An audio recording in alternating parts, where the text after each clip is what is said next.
Mr. Inky Johnson. Put your hands together, guys.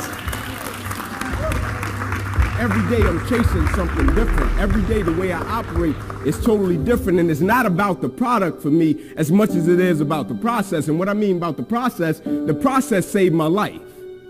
You see, my mother had me when she was 15 years old, right? Over on the east side of Atlanta, we came up in this neighborhood by the name of Kirkwood, drug dealer on every corner, gang members in the neighborhood, 2-bedroom home, 14 people, used to sleep on the floor. Got the opportunity to sleep in the bed one time out of the week. It was 6 of us in the bed, 3 at the foot, 3 at the head. And I came up with this dream pretty quick. I said, man, I want to go to the NFL because I had 8 uncles in that house, all 8 of which are still going in and out of prison. And so pretty quick, I said, man, I want to go to the NFL. And so I went to my big cousin Tamar one night. I said, man, listen, I want to go to the NFL. And so we got to work for this thing. So the thing we're going to do every night, we're going to be patient. We're going to engage in consistent action. Every night, we're going to race light pole to light pole with no shoes. So every night we would get out in the street, race light pole to light pole. One night a coach came down the street. He signed me and my cousins up for organized sports, right? First time being in organized sports. We get in organized sports. The thing was, after practice, everybody would leave to go home. And I always had to sit on the bench and wait on my mother because she worked at Wendy's. And so when my mother would show up in the park, it would be about 10 o'clock, 10:30 at night. So I'm sitting there, and when my mother would pull up, she drove an old Buick Regal, hubcaps off the car, seats torn up, the car was all beat up. And she would pull up in the park 10:30 at night. I would jump off the bench. I would sprint over to my mother. I would say, Mom, if you don't mind, can you please sit back in your car and turn on your car lights? I have to do some extra drills. I have to go to the NFL. So you would never have to work another day in your life. And I knew my mother was tired. And every night, my mother would sit back in that car, and those car lights would hit that field. And he had a 7-year-old kid doing backpedaling drills, running sprints, running laps, chasing his dream to go to the NFL. But just beyond those car lights, I could always connect with my mother's eyes, so it made me dig a little bit deeper. It made me push myself a little bit further. It made me work a little bit harder. It created a certain level of sweat equity in what I was doing. It created a certain level of pride in what I was doing. You know why people quit? People don't have pride in what they do. You know why people stop? They're selfish, and it's just about them. But when you have a bigger purpose to why you're doing what you're doing, and you want to honor the sacrifices that others have made for you, it's nothing for you to keep going when you hit adversity. If every decision and choice you make is just about you, at a certain point you're going to hit something that's a lot tougher than you, and it's going to make you quit because you don't have a driving force for why you do what you do. But when I got up to the University of Tennessee, it was simple. It was simple for me to give everything I had.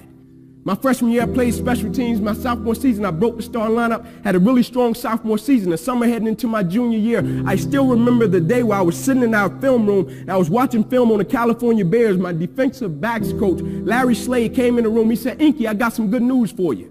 I dropped the clicker. I said, what is it? He said, man, you're a projected top 30 draft pick, son. He said, all you have to do is play the next 10 football games. You're an automatic multimillionaire. I went out of the room. I called my mother and my grandmother on the three-way. I said, after this season, there will be no more struggle. I said, we would never miss another meal. I said, we would never experience another Christmas where we had to stand on the side of the curb and just be grateful.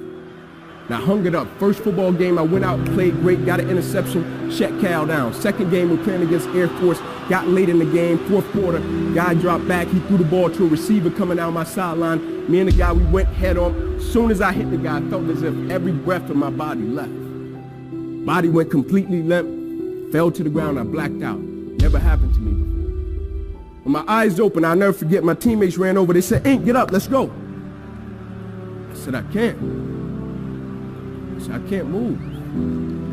He said, what do you mean you can't move? You're our lockdown corner, man, we need you, let's go.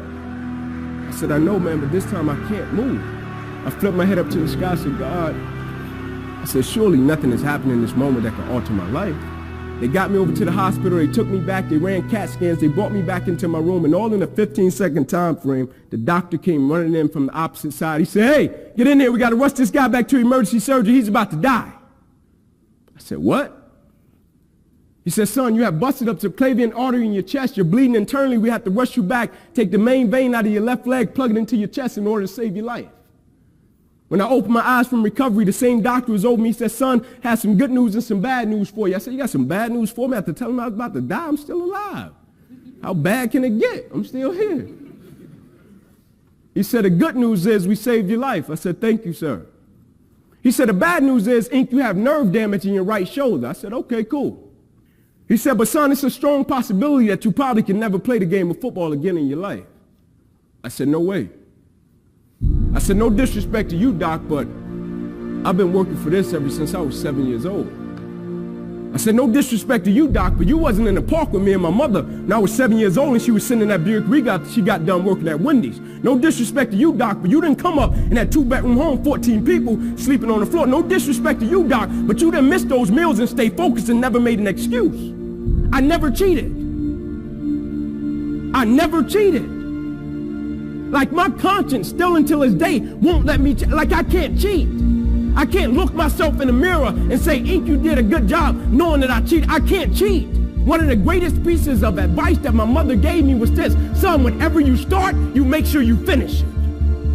And the problem with the world today, people get involved with things, and if they don't like a certain person, if they don't like the process, if it's not what they thought it was, they quit. And what they don't understand about quitting becomes a habit that doesn't just affect you. Later on in life, when you get a wife and you get some kids or you get a family, it's going to come back to hunt you, and it will one day affect them. That is why I tell you the process is more important than the product. It's not even about the outcome for me. It's about, can you take pride in what you do as an individual, and every night when you look in the mirror, knowing that you gave everything you had to it. And we have to get to the point where we're willing to impose our will on certain things. Impose your will on it. My life totally changed. And they gave me an opportunity to stop.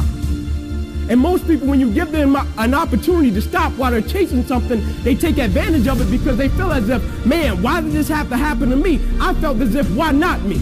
This is the perfect opportunity to use this to be a blessing to somebody else. And you know what? It's not even about me to be truthful. It's not even about me. Now it's about repaying the people that invested in me and saw something in me when I couldn't see it in myself. At a certain point in life, it can't just be about you.